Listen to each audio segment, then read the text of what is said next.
Okay. Hello everyone, welcome back to Economic Creative Podcast. Be Be creative creative and stay and stay positive. positive. Oke.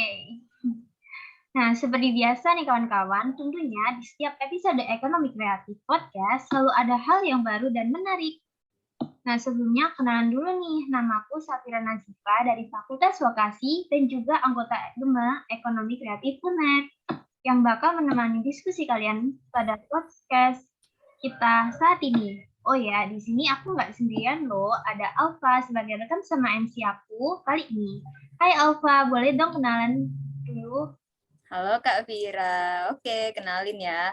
Aku Alvanora Fitria dari Fakultas Teknologi Maju dan Multidisiplin, juga anggota GEMA Ekonomi Kreatif UNER nih tahun ini sama kayak Kak Vira. Aku di sini nemenin Kak Vira nih buat ngobrol-ngobrol seru hari ini. Udah tahu belum kita mau bahas apa? Yuk, di topik kali ini kita bakal bahas tentang pentingnya bisnis plan dan branding produk dalam memulai usaha bersama narasumber kita nih yang keren banget. Hai Kak Jaisyu. Halo, Apa kabar Kak? Boleh ya dong baik. kenalan dengan kami? Ya, jadi kalau yang belum kenal, nama saya Jais. Saya di sini sebagai narasumber yang kebetulan diundang. Jadi boleh langsung aja MC-nya buat selanjutin. Oke, keren. Kak Jaisu ini keren banget loh guys. Kak Jaisu ini itu entrepreneur sendiri all shop di Shopee. Nah, buat kalian bisa banget nih kepoin all shopnya Kak Jaisu di Shopee yang namanya apa Kak? Hypnosis.co. Nah, namanya Hypnosis. hypnosis.co ya kawan-kawan. Bisa dicek nanti di link yang nanti kita sebar kok kawan-kawan. Ya, pastinya banyak banget produk-produk menarik yang ditawarkan oleh all shop-nya Kak Jais ini. Oke, lanjut. Jadi, apa sih kawan-kawan alasan kita mengangkat tema pentingnya branding produk dan bisnis plan dalam mulai usaha di episode ke-8 podcast kali ini? Nah, seperti yang kita ketahui, saat ini kan banyak banget tuh pemuda dan semua kalangan usia yang ingin mendirikan suatu usaha. Namun seringkali mereka tuh menyerah di pertengahan jalan karena mengalami kendala, baik di permasalahan modal, lalu sedikit terjualnya produk sehingga tidak mencapai target penjualan, dan tidak mempunyai keuntungan karena kurang mengetahui bagaimana sih cara menarik perhatian konsumen dan lain-lain. Nah, itu sayang banget kan kalau kita udah keluar banyak modal tapi hasilnya nggak sesuai harapan, yang mana bisa membuat kita down.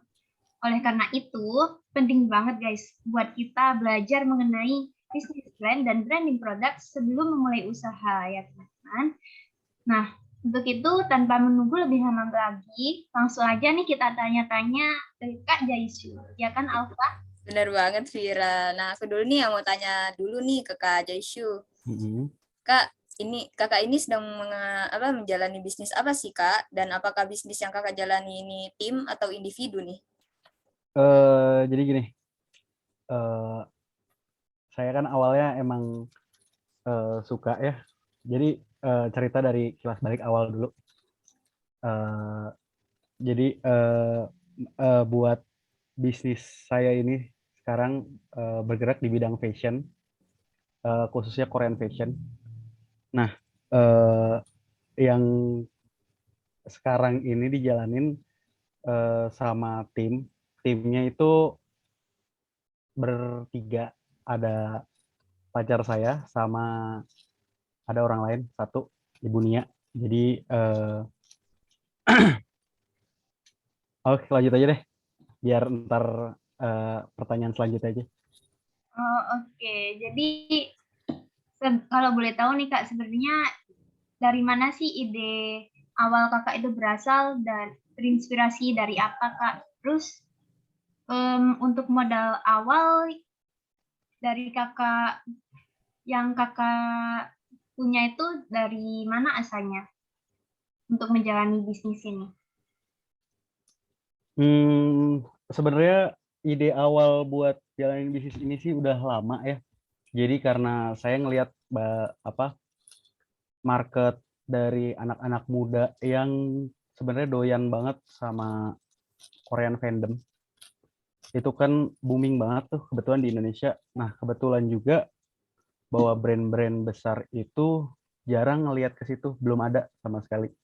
Nah, maka dari situ aku sebagai orang yang mau terjun ke situ langsung prepare buat bikin brand yang Korean banget gitu.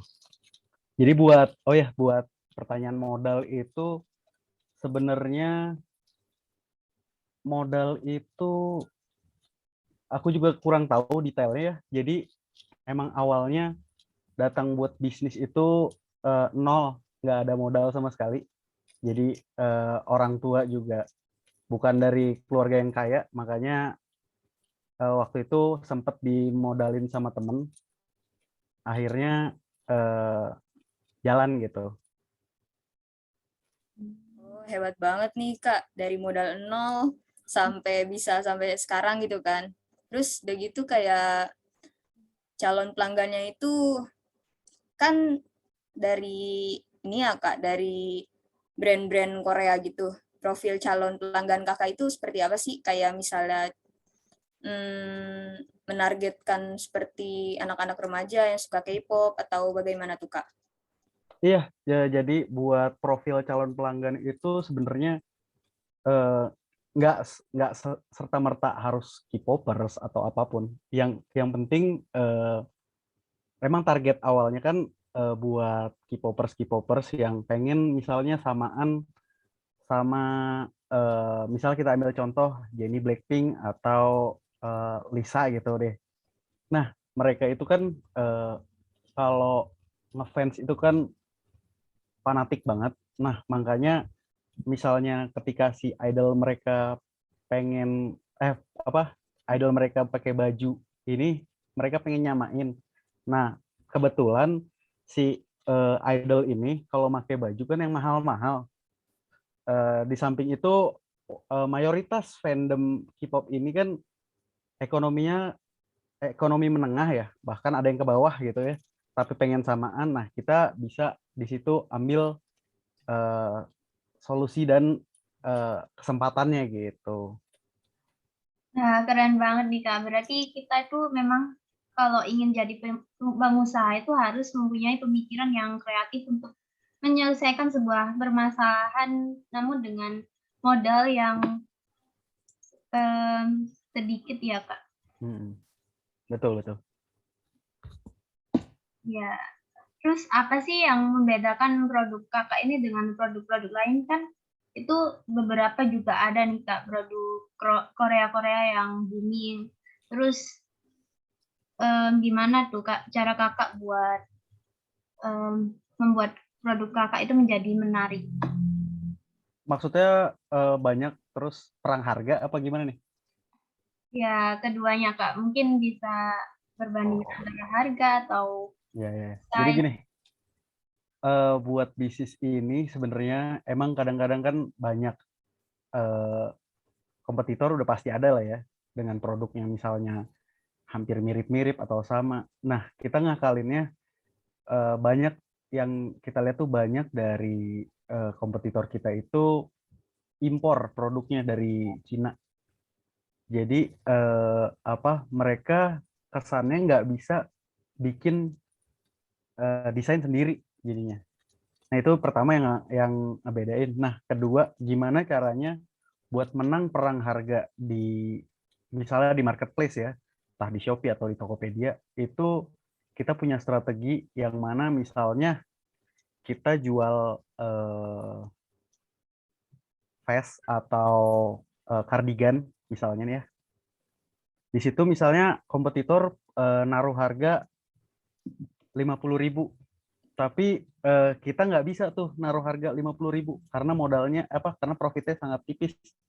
Nah, ngakalinnya buat perang harga itu lebih ke arah kita tambahin value barangnya. Contohnya gini, misal kita jual kardigan, nah barang pelengkap kardigan, misalnya tank top, kita cari di Shopee juga, itu ada harga yang 5 ribuan gitu, atau 10 ribuan.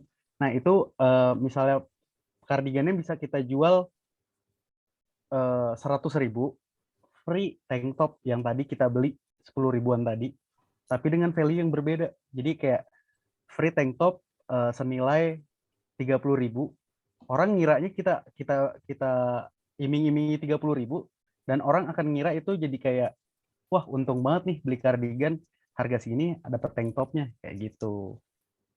Jadi buat strategi perang harga tuh kita buat coba lebih kreatif mungkin gitu. Oh iya, benar-benar.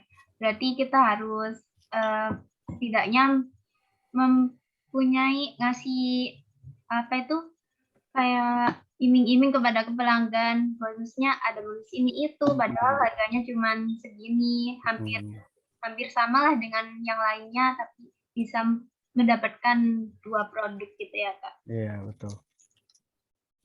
Nah, dari pelanggan-pelanggan itu tuh, gimana sih Kak cara Kakak mencapai target segmen pelanggan dengan biaya yang efektif gitu Kak? Oh, budget iklan apa gimana nih? Apa aja Kak? Oh, buat nyampe apa buat produk kita tuh kecapai gitu ke target market kita. Iya benar Kak, dengan biaya yang cukup efektif gitu Kak. Sebenarnya sih waktu itu lihat peluangnya kayak misalnya udah produk aku kan yang waktu itu sempat booming tuh Vest ya, rompi.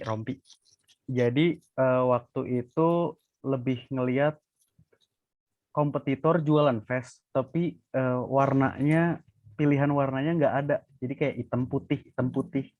Nah, kita karena mereka juga impor, makanya nggak bisa ngubah atau ngikutin sesuai kemauan kita, makanya itu kelemahan mereka. Nah, aku kan produksi sendiri di Bandung, jadi aku bilang ke vendor aku atau konveksi aku buat bikin warna tambahan, jadi si customer punya pilihan lain.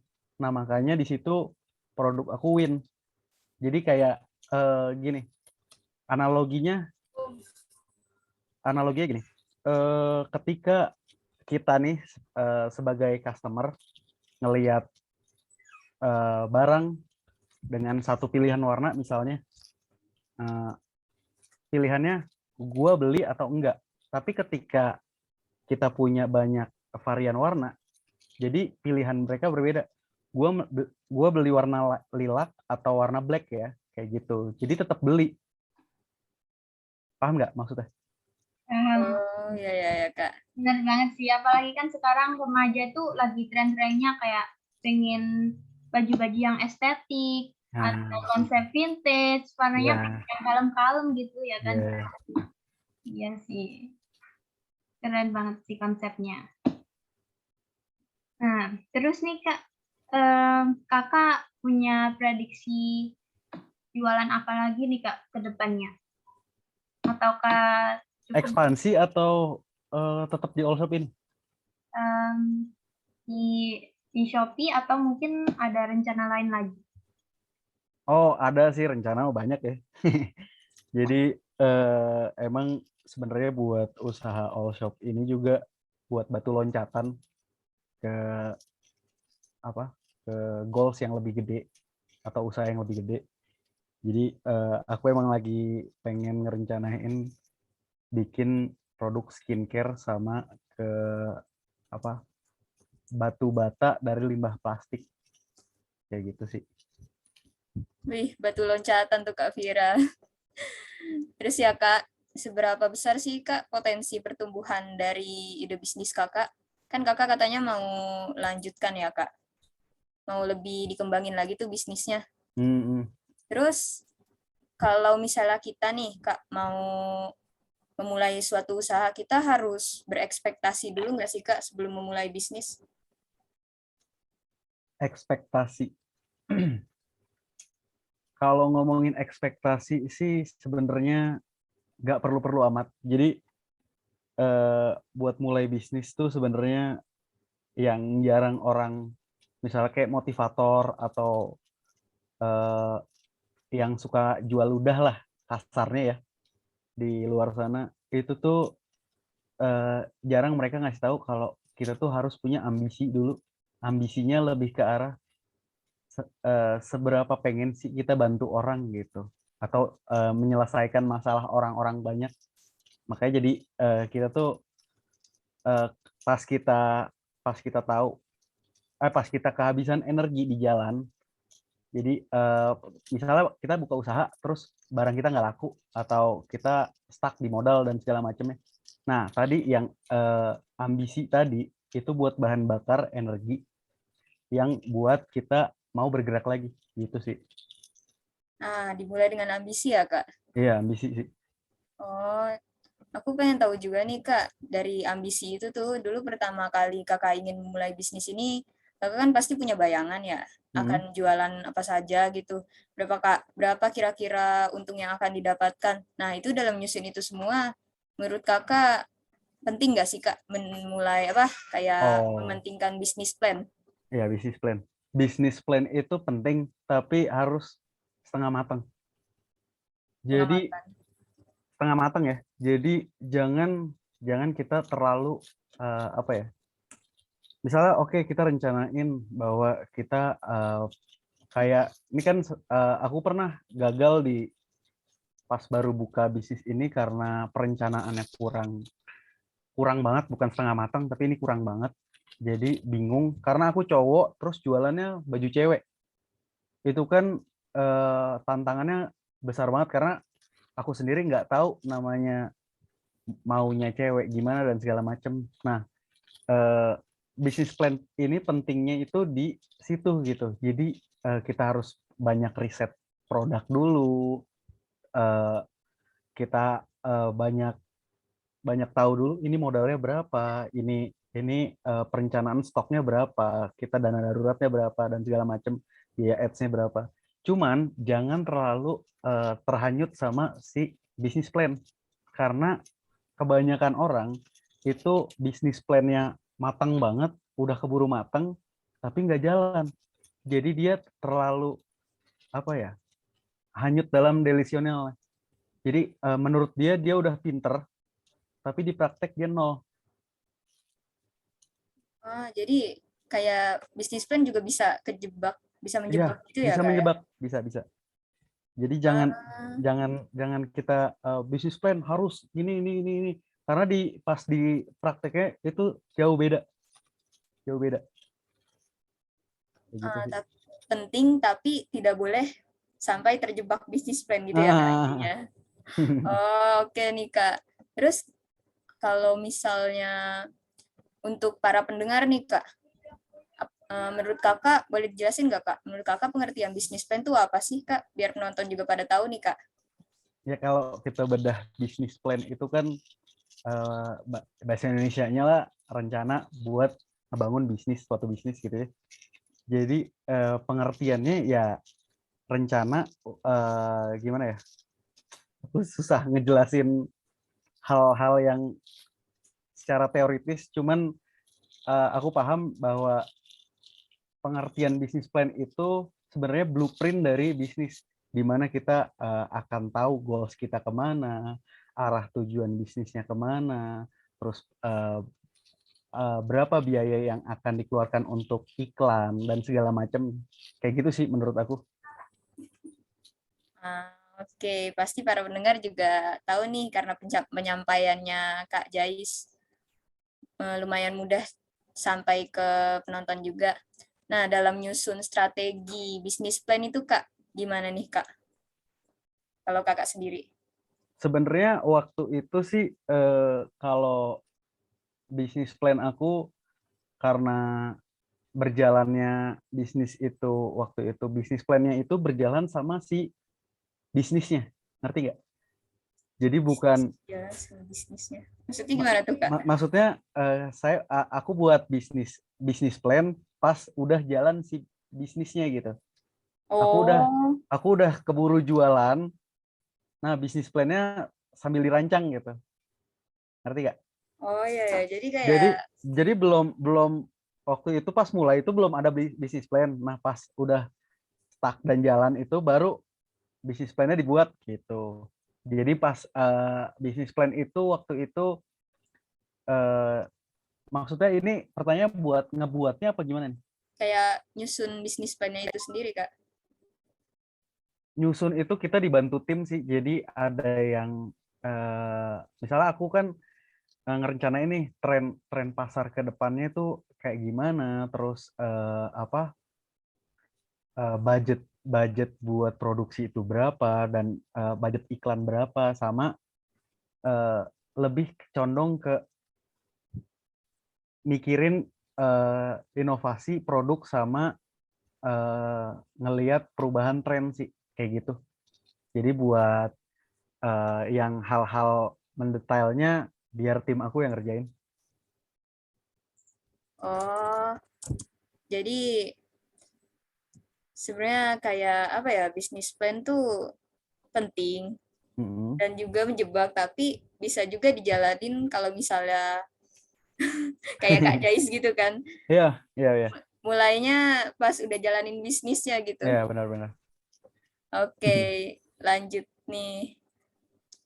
Dalam masih bisnis plan nih, Kak. Pernah nggak sih, Kak, bisnis plan yang Kakak jalanin tuh berjalan nggak lancar, nggak sesuai dengan yang Kakak buat tuh? Kan Kakak buatnya habis jalan bisnis tuh. Pernah nggak, Kak? Terus cara Kakak bangkit untuk mengatasi hal tersebut gimana tuh, Kak? Udah pasti sih ya, namanya itu kan, namanya plan itu kan nggak bisa kita atur sesuai rencana kita ya. Maksudnya realita itu nggak bisa kita atur sesuai rencana. Cuman pas misalnya melenceng dari plan kita, itu lebih ke arah misal gini, kita mau omset bulan ini misalnya 100 juta misalnya, tapi taunya cuman dapat 70 juta. Nah, itu kan nggak sesuai bisnis plan, benar nggak?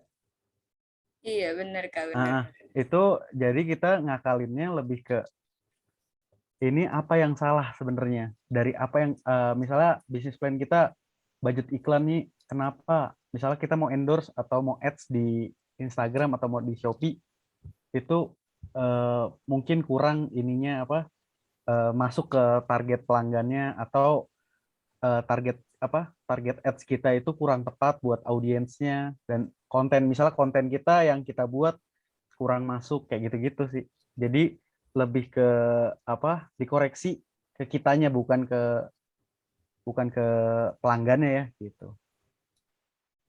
Lebih ke kitanya ya, Kak. Nah, Kak Vira udah balik nih. Ya, hai guys, maaf banget itu tadi ada masalah jaringan. Nah, itu Oke, kita lanjut aja. Nah, itu berarti intinya itu kita harus menyesuaikan dengan keinginan pelanggan ya, Kak? Berarti itu memang sudah seharusnya kita tuh dalam menjalani usaha harus pinter-pinter mencari ide yang kreatif agar pelanggan itu tertarik guys sama apa yang kita jual. Ya, betul. Oke, lanjut deh pertanyaan berikutnya. Setelah berpengalaman dan akhirnya sukses nih Kak dalam menjalankan bisnis, menurut Kakak gimana sih cara yang tepat dalam menyusun bisnis plan? Terus apa nih Kak poin terpenting dalam menyusun bisnis plan itu? Poin terpenting. Tadi Ya. pertanyaannya gimana? Maaf. Gimana cara Kakak dalam menyusun bisnis plan itu, terus poin terpenting yang harus diperhatikan, yang harus diutamakan dalam menyusun bisnis plan itu apa? Cara aku sih sebenarnya cara-cara yang kurang kalau di misalnya orang lain ngikutin juga nggak, karena nggak berdasar by experience sih, lebih ke arah misalnya jadi kan karena waktu itu aku nyusun bisnis plan-nya sambil jalan bisnis, jadi waktu itu kita misalnya jualan produk yang ini, terus bisnis plan-nya taunya produknya nggak laku. Nah, itu kita koreksi lagi bisnis plan-nya. Jadi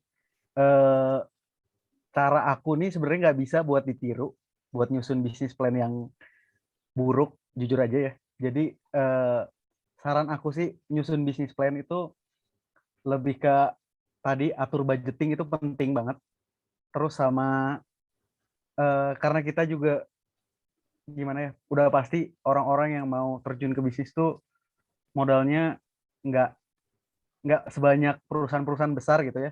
Jadi budgeting itu paling penting, yang mana ntar buat gaji diri sendiri, terus misahin uang uang pribadi sama uang di bisnis, terus apa caranya bangun tim atau bangun sistem yang mana si tim tim kita itu bisa kerja tanpa kita suruh gitu. Nah di situ tuh yang harus kita iniin banget, tekenin banget buat di bisnis plan itu.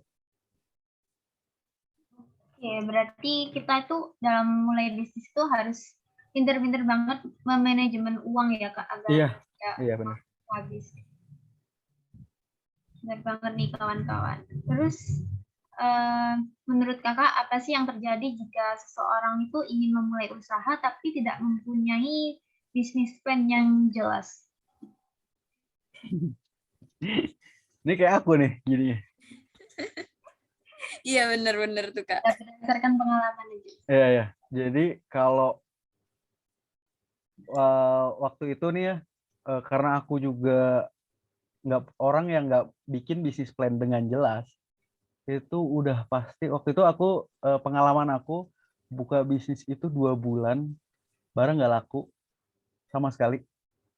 Itu duit itu namanya duit itu habis, nggak bisa buat makan dan segala macem.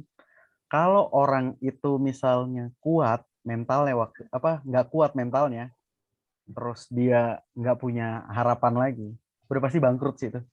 Jadi dari situ makanya ini bisnis plan ini penting, tapi jangan dijadikan satu acuan yang benar-benar sifatnya wajib gitu ya kalau buat mendalami bisnis plan. Tapi di satu sisi ini penting banget kalau mau bikin bisnis plan dulu, tapi yang setengah matang. Intinya itu. Oke, Kak. Berarti selain bisnis plan itu kita juga harus mempunyai niat dan tekad maupun mental yang kuat ya, Kak. Iya, ambisi itu sih tadi. Ya. Siap. Nah, jadi jangan menyerah ya, kawan-kawan. Misalnya kalian itu mengalami kendala seperti yang dialami oleh Kak Jaisyo ini dalam mulai usahanya awal-awal. Kan harus menyusun lagi bisnis plan dan belajar cara manajemen uang, ya kan Kak? Oke.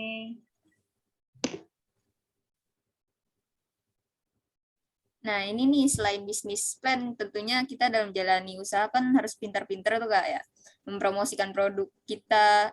Nah, gimana sih Kak cara mempromosikan produk kita ketika awal-awal mulai usaha? Apa langsung lancar dan emang sih tadi nggak banyak pembeli ya Kak? Terus gimana buat ya Kak? branding ya maksudnya? Enggak kayak oke deh lanjut aja Kak. Lanjut ke branding produk.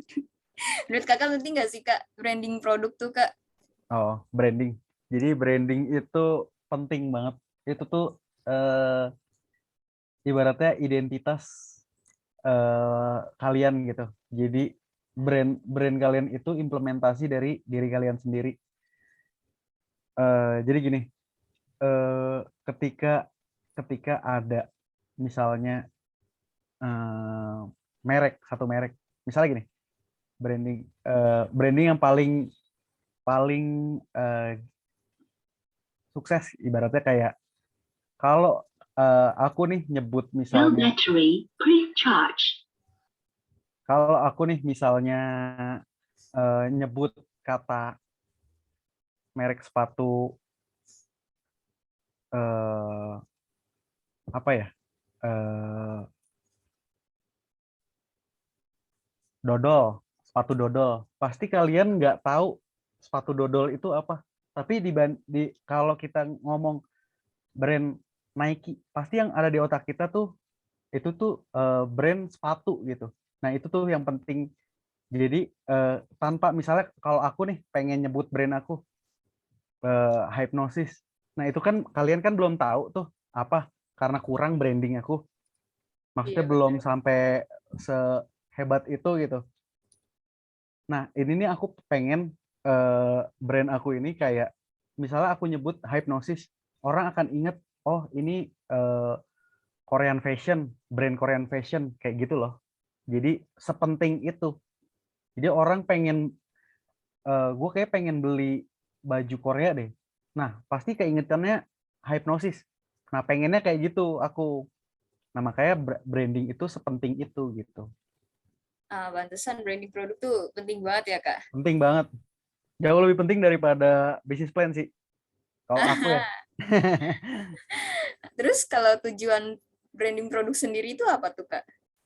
Ya tadi buat ngenalin ke target market atau di luar target market bahwa tujuan brandingnya itu implementasi dari eh, sebuah brand kayak yang tadi aku bilang bahwa kalau kita ngomong Nike yang ada di otak kita ya sportwear atau sepatu tadi. Iya benar sih, Kak. Benar, benar, benar.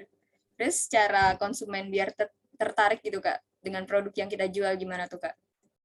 Cara konsumen tertarik buat produk yang kita jual. Sebenarnya sih kayak mau jual apapun, misalnya mau jual eh, baju gitu ya, targetin orang yang butuh. Kalau aku sih gitu ya.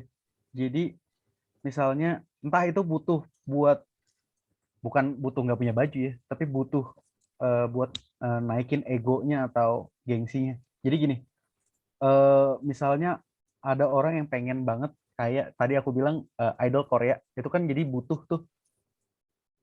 Ketika dia jadi butuh, kita masukin ke situ, kita tawarin langsung hard selling.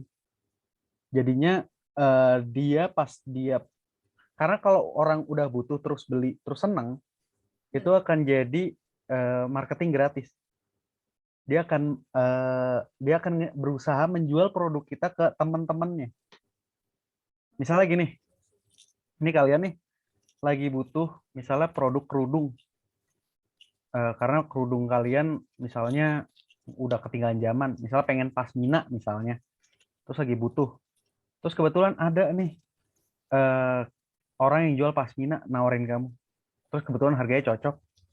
Di situ kamu beli, terus kualitasnya bagus. Itu otomatis kalian akan pede banget makanya dan akan nyebarin ke teman-teman kalian, gue baru beli ini deh, di ini. Dia bagus banget bahannya gini-gini. Nah, itu marketing itu tuh yang kita targetin banget gitu. Jadi bukan ngejual ke orang yang nggak butuh. Sehingga hasilnya ya udah biasa aja. Nggak ada nggak ada repeat order atau nggak ada tadi marketing dari mouth by mouth ya. Kayak gitu. Berarti kakak ini termasuk penjual yang lebih memperhatikan kualitas daripada murahnya harga daripada produk di toko lain ya, Oh, Kak? ya ya ya ya. Jadi ya itu jadi awalnya emang pengennya kita jualan kayak tukang dagang aja gitu. Jualan yang penting banyak gitu. Tapi kualitas di nomor sekian. Tapi akhirnya lama-lama karena ini mau bikin brand dan ini mau jadi bisnis, makanya aku lebih ningkatin quality produk gitu. Ya sih, Kak, bener banget itu. Jadi biar konsumen itu nyaman dengan produk yang kita pakai, selalu ingat kalau oh beli barang ini di toko ini aja. Nah, ya itu kesan positif. Terus apa aja sih Kak unsur-unsur yang perlu diperhatikan dalam branding produk? Unsur-unsur ini kayak Ya kuliah kan, lagi nih sebenarnya. kan ada kayak desain logo, value marketing gitu atau advertising. Ya, ya tadi sebenarnya kayak logo itu harus yang paling wait. Logo itu harus yang paling mudah diingat, terus ada apa? Slogan-slogan yang ngena banget kayak misalnya slogan yang ngena banget tuh kayak Tokopedia mulai aja dulu kayak gitu-gitu. Jadi itu tuh yang bikin brand kita tuh ini banget gitu. Ciri khas brand kita tuh itu banget gitu. Atau misalnya Shopee gratis ongkir. Nah, itu tuh branding yang sukses. Jadi si orang-orang ini yang akhirnya gue mau belanja online, tapi kendala terbesarnya ongkir ke Shopee kayak gitu. Tapi Shopee sendiri nggak gratis ongkir tuh, Nah, Kak. betul. Gimana Itu tuh, Kak? jadi kalau ngomongin kayak gitu sebenarnya karena slogan itu dia kan Shopee kan nggak gratis ongkir tuh ya. Kalau kita iniin entah banyak harus klaim voucher lah, harus inilah, harus itulah, ribet dah pokoknya. Tapi karena slogannya itu berhasil, tetap banyak yang belanja dari situ. Itu contoh Ya paling bener. konkret. Walaupun nipu ya. Iya, walaupun Manipulasi. sebenarnya itu nggak nipu. Jadi dulu kan emang campaign pertama dia tuh kan gratis ongkir tahun-tahun 2017, 2018 tuh Shopee tuh gila tuh buat campaign itu, bakar duit buat gratis ongkir itu. Dan karena yang lain misalnya Tokopedia, Lazada dan segala macamnya telat buat ngambil campaign itu, makanya dia yang menang buat campaign Shopee gratis ongkir kayak gitu. Dan dia menang di situ. Berarti memang harus take a risk, yang berani mengambil resiko yang besar ya, Kak. Iya, betul. Nah, dari nggak apa-apa keluar modal banyak dulu, yang penting nanti hasilnya memuaskan. Iya. ya tuh benar banget tuh Kak Wira. Itu role model biasanya startup yang suka bakar duit sih, lebih ke bakar duit dulu kayak misalnya gratis ongkir, cashback dan segala macamnya. Ntar masyarakat udah nggak bisa lepas, kayak misalnya Gojek nih, GoFood dan segala macam, masyarakat udah nggak bisa lepas dari itu, udah mereka ngambil untung sebanyak-banyaknya. Sistem mereka emang gitu. Jadi tergantung ya, ada yang maunya langsung untung, ada yang mau rugi dulu. Ya tergantung kita kiblatnya kemana gitu. Ya benar banget nih guys. Berarti semua itu tergantung dari niat kalian ya, mau kayak gimana tujuannya. Kalau mempunyai modal besar bisa dicoba cara yang seperti startup tadi. Betul. Tapi kalau nggak punya ya mulai dulu dari usaha kecil. Nanti pasti juga lama-lama bisa kok sukses. Kayak kata Kak Jaishi ini ya kan, Alfa? Benar. Nah, ini soal pelanggan nih. Tadi kan pelanggan banyak batu yang tertarik. Gimana sih Kak cara menumbuhkan kesetiaan para pelanggan Kakak supaya nggak pindah gitu Kak? Supaya benar-benar lebih demen malah sama produk-produk Kakak. Sebenarnya di bisnis itu bukan cuman bicara produk ya. Jadi ada value yang lain.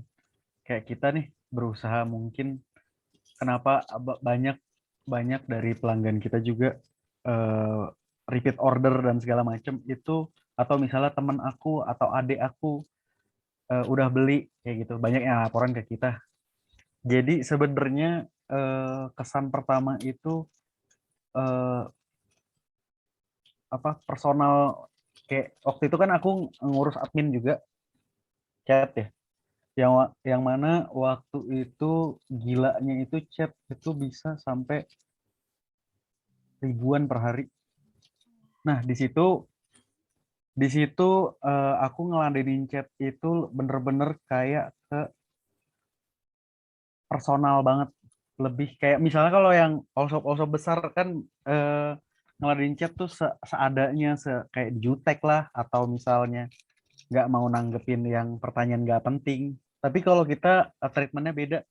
Contoh waktu itu gini, mereka waktu itu ada satu orang, mereka nanya ke aku, walaupun waktu itu lagi hektik-hektiknya ya chat itu sampai ribuan itu. Terus ada yang nanya, Kak, mau tanya dong, iya gimana? Aku pengen buku tahunan, terus terus stylenya tuh kayak gini. Jujur aku nggak tahu tuh style itu. Aku sampai searching dan research dulu buat rekomendasiin dia outfit apa yang dia pakai buat buku tahunan. ini disclaimer, dia tuh nggak beli barang ke kita, tapi dia nanya. Tapi tetap aku layanin buat sampai di research dulu gitu. Nah itulah kesan yang aku ngerti itu kita nggak dapat apa-apa, ngapain sih capek-capek. Tapi di pikiran aku itu tuh investasi di mana ntar kalau dia nyari dia pasti ke kita karena customer tadi udah ngerasa bahwa wah gue udah dibantu, kenapa gue nggak bantu balik kayak gitu. Jadi kesan kayak gitu tuh yang personal dari si penjual sama ke pelanggan tuh harus lekat gitu, jangan sampai dibuat kecewa. Gitu. Berarti kita harus selalu memberikan kesan yang baik ya Kak bagi pelanggan. Iya. Di samping produknya ya, kalau misalnya produk kita udah bagus, berarti yang kita bagusin lagi di customer service-nya gitu. Benar-benar. Terus dari banyaknya pelanggan yang ada nih Kak, berarti kan Kakak juga sering respon pelanggan. Nah, baik respon positif maupun negatif itu pernah nggak sih Kak punya respon mana yang paling melekat di hati Kakak sampai saat ini yang nggak terlupakan gitu? Respon positif. Gimana Kak biasanya? Sebenarnya Paling bikin bahagia responnya. sebenarnya respon paling bahagia itu pelanggan ya? Iya. Dari pelanggan ya maksudnya? Iya Kak benar. Nah, dari pelanggan itu lebih ke mereka terus-terusan kayak, Kak, kapan nih ada produk baru lagi? Aku udah beli semuanya produk Kakak. Kayak gitu sih, lebih, wah dia nunggu banget nih gitu. Jadi bener-bener kayak ada produk baru dia beli, ada produk baru dia langsung beli, kayak gitu-gitu. Dan misalnya ada produk ini, semua warnanya dia beli. Itu sih yang lebih paling bahagia. Wah, iya sih, Kak. Itu benar-benar bikin bahagia banget dan jadi bikin kita semangat buat munculin produk-produk baru lagi. Nah, kan ada respon positif tuh. Pasti juga ada respon negatif dong, Kak, nih. Respon negatif apa sih, Kak, yang pernah melekat di pikiran Kakak nih? Terus cara ngatasinnya tuh gimana? Sebenarnya kalau kita ngomongin orang itu orang tuh kan aneh-aneh ya. Maunya ini, maunya itu. Dan banyak banget kayak kadang-kadang tuh misalnya dia udah lihat nih maksudnya dia udah tahu harganya, warnanya dan segala macem. Dia yang salah, dia yang galak. Contoh misalnya dia yang salah pesan, terus tiba-tiba dia maki-maki, dikasih rating bintang 1 yang mana ya udah responnya bener-bener maki-maki. Akhirnya rating bintang 1-nya kita bales, terus orangnya kita blokir sih. Jadi biar nggak ribet dan kita nggak butuh juga buat pelanggan yang maksudnya bukan nggak butuh ya, lebih ke arah personal touch-nya itu bukan berarti mereka itu bukan target market kita. Itu aja sih intinya. Daripada kita ambil pusing. Ya sih bener ya, daripada ambil pusing mendingan langsung blokir aja. Gimana nih Kak Vira? Iya benar-benar, daripada mempengaruhi pelanggan lain padahal ucapannya juga belum tentu sesuai dengan apa yang diungkapkan ya kenyataannya. Nah, dalam membranding produk sendiri itu Kakak pernah nggak sih berubah pikiran, kayak berubah drastis strateginya mungkin dalam bentuk model atau apapun itu? Sebenarnya pernah, tapi pernahnya cuma ada di pikiran. Di pikiran, Kak. Gimana tuh, Kak? Lebih kayak waktu itu kan sempat nggak laku, yang kita jualan nggak laku sampai hampir nggak bisa makan dan segala macam. Otomatis konsep berubah dong. Apa yang salah nih? Kita nanya lah ke diri kita sendiri dan at the end ganti nggak ya konsep dan brandingnya. Tapi karena aku sabar, akhirnya nggak jadi diganti sih. Maksudnya buat nge-brandingin Korean fashion itu waktu itu. Jadi karena udahlah ya, daripada mikir yang panjang-panjang, mendingan terusin ya Kak. Kak, aku juga mau nanya nih Kak soal margin profit.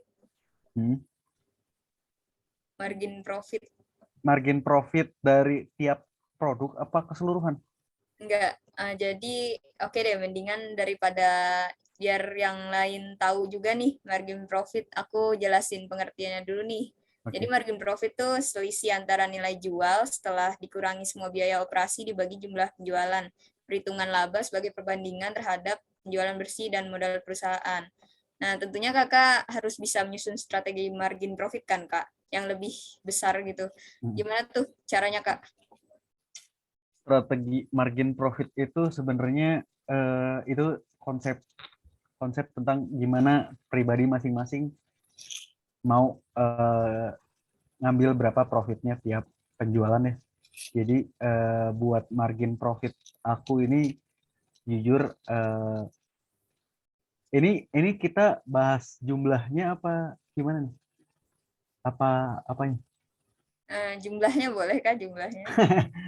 Maksudnya buat dari sebulan apa gimana? Ya Kak, bisa. Hah? Sebulan bisa Kak? Atau Ya, per tahun bulannya juga? gitu. Iya. Nah, ini bisnis belum ada setahun soalnya. Baru dari belum. Februari. Banget, belum ada setahun tapi udah. Enggak, maksudnya bisnis yang sebelumnya udah, cuman yang ini baru dari Februari kemarin baru 9 bulanan. Kalau ngomongin nilai rata-ratanya mah sebenarnya margin profitnya nggak sebesar itu ya. Jadi dibanding operasional dan segala macem, sebulan itu kalau rata-rata ya dapat 40-an lah. Wah, banyak banget nih Kak Vira. Itu udah banyak banget loh guys. Udah cukup lah. Karena buat ngebiayain apa itu?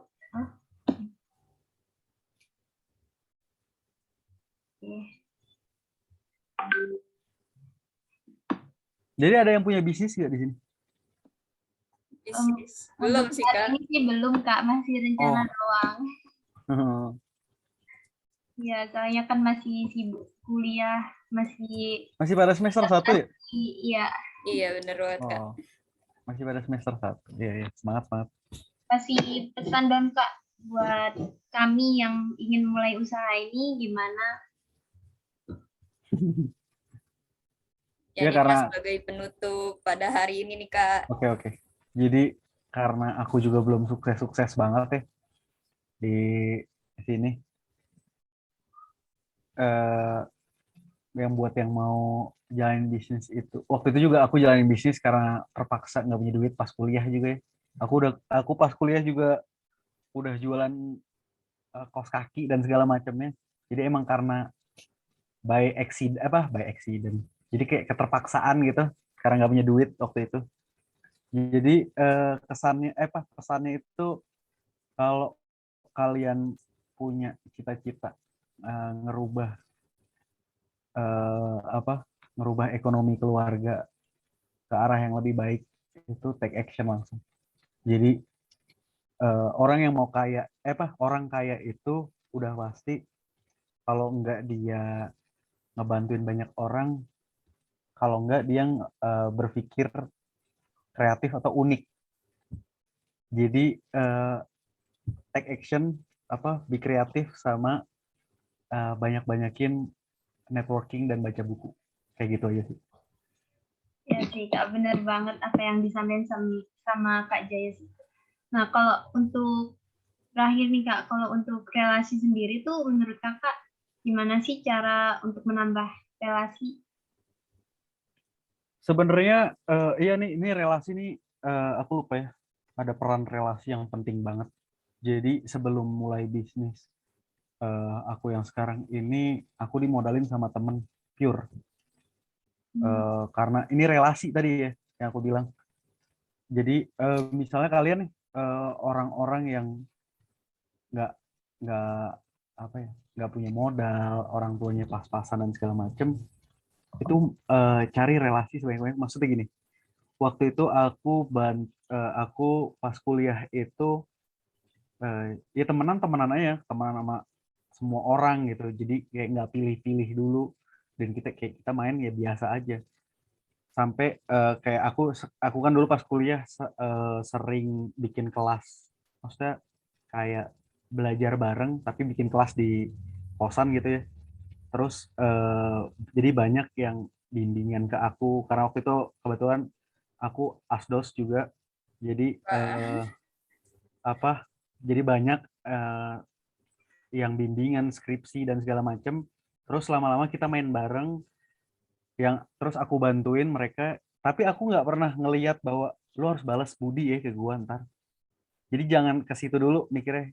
Yang penting bantu orang dulu. Pas waktu itu lulus, aku belum dapat kerja dan segala macam. Taunya ada salah satu dari mereka tiba-tiba ngomong mau modalin kita gitu. Jadi bener-bener eh, relasi apa orang-orang investor itu yang nggak diduga-duga tiba-tiba datang aja ke kita. Padahal kita nggak punya apa-apa gitu. Nah kayak gitu, konekin relasi. Atau misalnya kalau buat ke eh, investor atau ke pengusaha sih lebih ke arah gini loh, kasih brand image. Misalnya gini, kenapa orang tiba-tiba ngasih modal itu bukan semata-mata kayak karena kita teman baik, karena kita eh, apa teman yang jujur dan segala macam. Enggak, bukan kayak gitu. Kalau kalau kalian nih mau nyari modal, kurang modal, terus ada orang yang siap modalin, itu tuh caranya bangun brand image nih. Kayak aku dulu di kampus tuh karena saking nggak tahu malunya gitu, misalnya jualan kaos kaki di kantin, misalnya ada acara apa BEM, bukan BEM, pekan olahraga mahasiswa, tahu kan ya, itu kayak gitu-gitu aku jualan air minum, rokok dan segala macamnya. Jadi bener-bener kayak aku ngelihat ada peluang, langsung aku take action. Nah di situ ngebikin orang-orang itu kayak wah anjing dia eh, orangnya ulet banget atau usaha banget. Makanya ketika dia ada modal langsung mikirnya ke kita gitu, langsung ngasihnya ke kita kayak gitu sih. Jadi buat relasi-relasi investor itu kita yang bangun sendiri sebenarnya. Bisnis udah jalan, investor pasti akan masuk. Gitu sih. Nah, bener banget nih apa yang dikatain sama Kak Jais. Berarti itu kita itu dalam pertemanan jangan pilih-pilih ya guys, karena itu pasti kita tuh harus baik ke semua orang karena pastinya suatu saat kita tuh juga membutuhkan teman-teman kita. Jadi ya sebagai manusia makhluk sosial jangan individualis, Mm-mm. kalau bisa kerjasama sama teman-temannya. Iya. Bangun relasi sebanyak-banyaknya biar oke. Mungkin bisa aku simpulin ya. Jadi seperti yang kita ketahui bisnis plan itu penting. Namun ya setelah menyusun bisnis plan itu jangan lupa juga diiringin dengan doa dan tekad usaha yang kuat. Biar kalau bisnis yang kita jalani itu tidak sesuai dengan apa yang kita harapin, kita tetap maju dan percaya aja hasil yang terbaik pasti menunggu kita suatu saat nanti. Terus juga jangan lupa untuk memperhatikan branding dari produk kita agar pelanggan itu tertarik banget sama produk yang kita miliki ya. Dan ya, jangan lupa juga membangun relasi sebaik-baiknya. Ya kan Alfa? ya Mungkin benar banget, Kak Vira. mungkin itu saja dari kami. Alfa mungkin boleh kasih kata-kata terakhir. Oke, terima kasih untuk Kak Jaisyu, Kak Jaisyu Muhammadin Sayaud udah sharing banyak banget ke kita, sharing ilmu banyak banget. Terus terima kasih juga buat Kak Syafira yang udah nemenin aku nge-MC hari ini sebagai MC 1 dan aku MC 2. Buat teman-teman juga para pendengar, terima kasih juga udah stay sampai saat ini. Jangan lupa jaga kesehatan dan terus berbahagia ya. See you all. Ya, Bye, terima kasih Kak everyone. Alfa, terima kasih Kak Jaisu atas telah meluangkan waktunya. Oke, aku pamit ya. Ya, Iya, Kak. Terima kasih ya. Assalamualaikum. terima kasih, Semoga Kak. ilmu yang kita dapatkan hari ini bermanfaat ya teman-teman. Amin.